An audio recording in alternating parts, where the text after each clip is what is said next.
ನಮಸ್ತೆ ವೀಕ್ಷಕರೇ, ನಾನಿವಾಗ ಬೇಳೆ ಪಲ್ಯ ಮಾಡಾಕತ್ತೀನಿ. ಜವಾರಿ ಬೇಳೆ ಪಲ್ಯ ಊರಾಗ ಬೆಳೆದಿದ್ವು.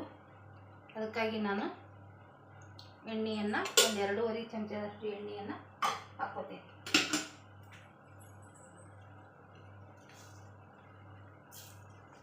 ಒಂದು ಅರ್ಧ ಟೀ ಸ್ಪೂನ್ನಷ್ಟು ಸಾಸಿವೆ ಕಾಳನ್ನು ಹಾಕ್ಕೊಂಡೆ.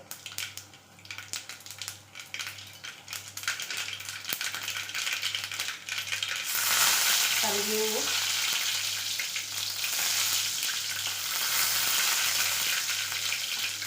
ಒಂದು ಉಳ್ಳಾಗಡ್ಡಿ,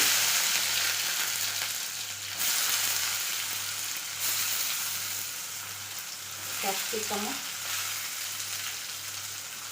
ಟೊಮೆಟೊ, ಬೆಳ್ಳುಳ್ಳಿ ಇಷ್ಟನ್ನು ನಾನು ಹಾಕ್ಕೊಂಡು ಹಾಕ್ಕೊಂಡು ಇದನ್ನು ಚೆನ್ನಾಗಿ ಫ್ರೈ ಮಾಡ್ತೀನಿ. ರುಚಿಗೆ ತಕ್ಕಷ್ಟು ಉಪ್ಪು,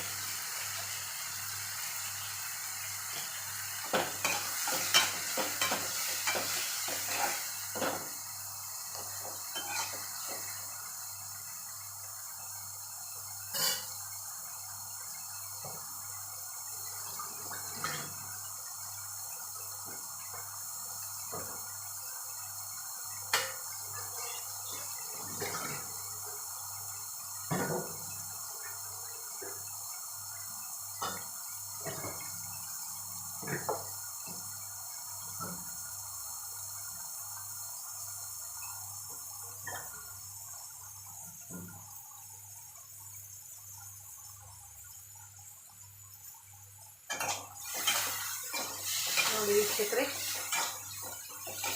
ಈ ಥರ ಇದನ್ನು ನಾನು ಫ್ರೈ ಮಾಡ್ಕೋತೀನಿ.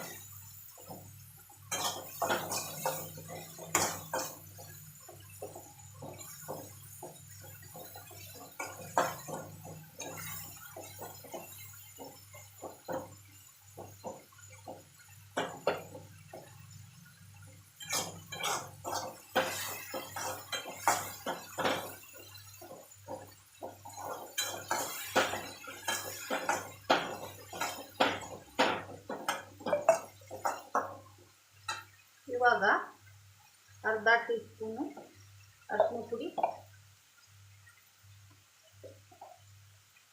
ಅರ್ಧ ಟೀ ಸ್ಪೂನ್ ಮಸಾಲೆ ಪುಡಿ, 1 ಸ್ಪೂನು ಖಾರ ಪುಡಿ,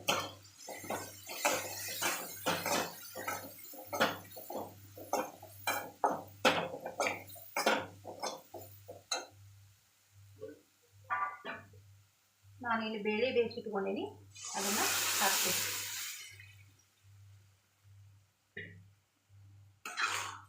ನೋಡಿ ವೀಕ್ಷಕರೇ, ಇದು ಬೇಳೆ ಪಲ್ಯ ರೆಡಿ ಆಯಿತು. ಇದಕ್ಕೆ ನಾವು ಏನು ಮಾಡ್ತೀವಿ ಅಂತಂದರೆ,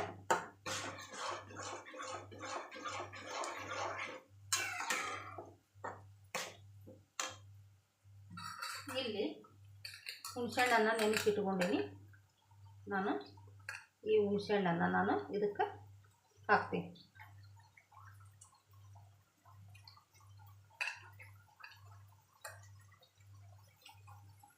ಈ ಹುಣಸೆಹಣ್ಣಿನ ನೀರನ್ನು ಇದಕ್ಕೆ ಹಾಕಿ ಚೆನ್ನಾಗಿ ಕುದಿಸಿ ಬಿಡ್ತೇನೆ. ಈ ಥರ ಮಾಡೋದ್ರಿಂದ ಇದು ಜಲ್ದಿ ಹಳಸೋದಿಲ್ಲ ಪಲ್ಯ. ಇದನ್ನು ಗಟ್ಟಿಯಾಗಿ ಮುದ್ದೆ ಹಂಗೆ ಇದನ್ನು ನಾನು ಕುದಿಸ್ತೀನಿ. ಇವಾಗ ನಾನು ಮುದ್ದೆ ಹಂಗಾಗಿ ಬರ್ತೈತಿ. ನೋಡಿ ವೀಕ್ಷಕರೇ, ಬೇಳೆ ಪಲ್ಯ ರೆಡಿ ಆಯಿತು. ಇದನ್ನು ಗಟ್ಟಿಯಾಗಿ ಮಾಡ್ಕೋಬೇಕು. ಸ್ವಲ್ಪ ಕುದ್ದು ಅದು ಗಟ್ಟಿ ಆಗ್ತೈತಿ. ಎಲ್ಲರ ಹೊರಗಡೆ ಊರಿಗೆ ಅದಕ್ಕೆ ಹೋಗೋದಿತ್ತು ಅಂದರೆ ಈ ಥರ ಮಾಡಿಕೊಂಡು ಚಪಾತಿ ಪಲ್ಯನ ನಾವು ಕಟ್ಕೊಂಡು ಹೋಗ್ಬೋದು. ನೋಡಿ ವೀಕ್ಷಕರೇ, ಈಗ ಹೆಚ್ಚಿಟ್ಟಂಥ ಕೊತ್ತಂಬರಿಯನ್ನು ನಾನು ಹಾಕಿ ಬೇಳೆ ಪಲ್ಯ ರೆಡಿ ಆಯಿತು.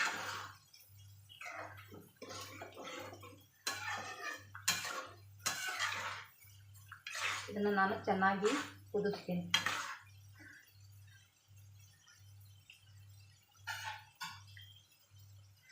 ಬೇಳೆ ಪಲ್ಯ ರೆಡಿ ಆಯಿತು. ಜವಾರಿ ಬೇಳೆ ಪಲ್ಯ ಇದು. ಊರಿಂದ ಬೇಳೆ ಇದೆ, ತೊಗರಿ ಬೆಳೀತಾರಲ್ಲ, ಅದರಲ್ಲಿ ತಗೊಂಡ್ಬಂದಿದ್ದಾರೆ ಬೇಳೆ. ಅದು ಸಬ್ಸ್ಕ್ರೈಬ್ ಮಾಡಿ ವೀಕ್ಷಕರೇ.